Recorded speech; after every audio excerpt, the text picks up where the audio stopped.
What happens when you combine paranoia and power? You get Xi Jinping. He is the undisputed #1 in China, but that's not enough for him. Xi Jinping wants to make a point about his power, about his legacy, and for that, he is willing to sacrifice his own people. The biggest victim has been Evergrande, and we are not talking about the company bigwigs. We are talking about the employees. We are talking about the thousands of Chinese citizens who put their life savings into Evergrande. They are the big victims. On Monday, the company halted trading of its shares in Hong Kong. They gave no explanation why. Another company did the same. It's called Hobson Development Holding. Now, both these companies, Hobson and Evergrande, hinted at a big announcement. Hobson is all set to acquire stakes in Evergrande, 51% of their property management, for $5 billion. This is what Chinese state media is reporting, $5 billion. It's a drop in the ocean.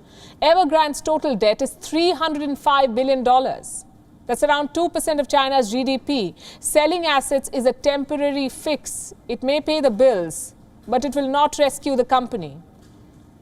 For that, Evergrande will have to resume construction projects. It will have to sell off inventory, and that's not happening anytime soon. You see, for the rest of the world, Evergrande is a financial problem. It's a bubble waiting to pop. But not in China. In China, the Communist Party sees Evergrande as an opportunity to make an example out of Evergrande, to inflict pain on private developers. And on paper, it doesn't make sense at all. Real estate is China's golden goose. I'll show you some numbers. Real estate makes up 30% of China's GDP, 30. Construction sales, the whole thing, and 78% of all Chinese assets are in real estate. You see how big real estate is in China. This was the driver of China's growth. It employed millions of people. So why is Xi Jinping going after it? It's part of a larger crackdown. Xi Jinping calls it common prosperity. What does that even mean? Basically, the party is curbing capitalism. It is reducing the influence of the ultra-rich and distributing wealth more equally. And you may be thinking, what's not to like here? Well, the problem is not the idea. It's a noble idea. The problem is the implementation. Xi Jinping's common prosperity is causing common ruin.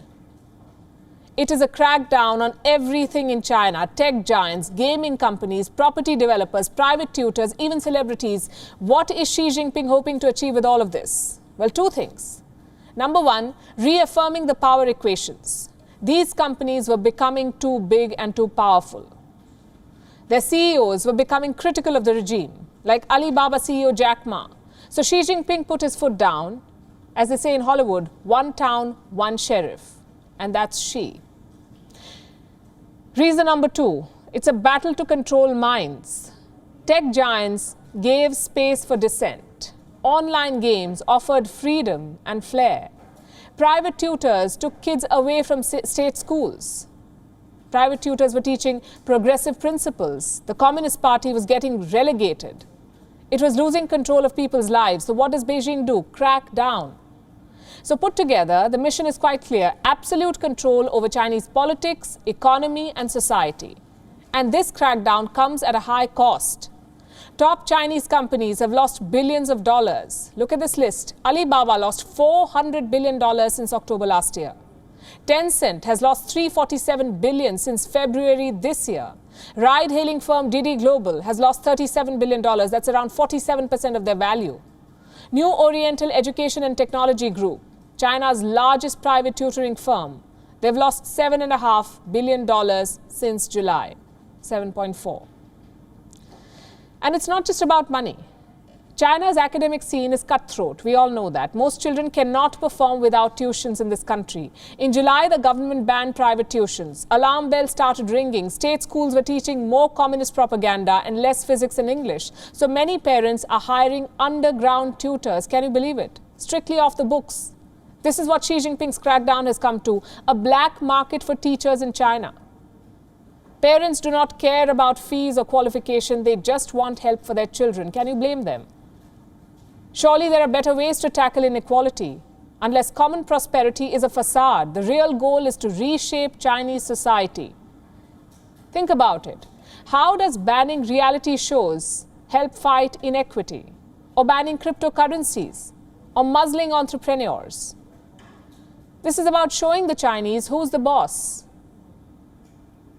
Also, crackdowns and reforms are two separate things. You want to reduce the wealth gap? Do it. Tax the rich. What's the point in threatening entrepreneurs? Xi Jinping's approach is based on power and paranoia. His bitter pills could create the opposite effect: resentment and rebellion. WION is now available in your country. Download the app now and get all the news on the move.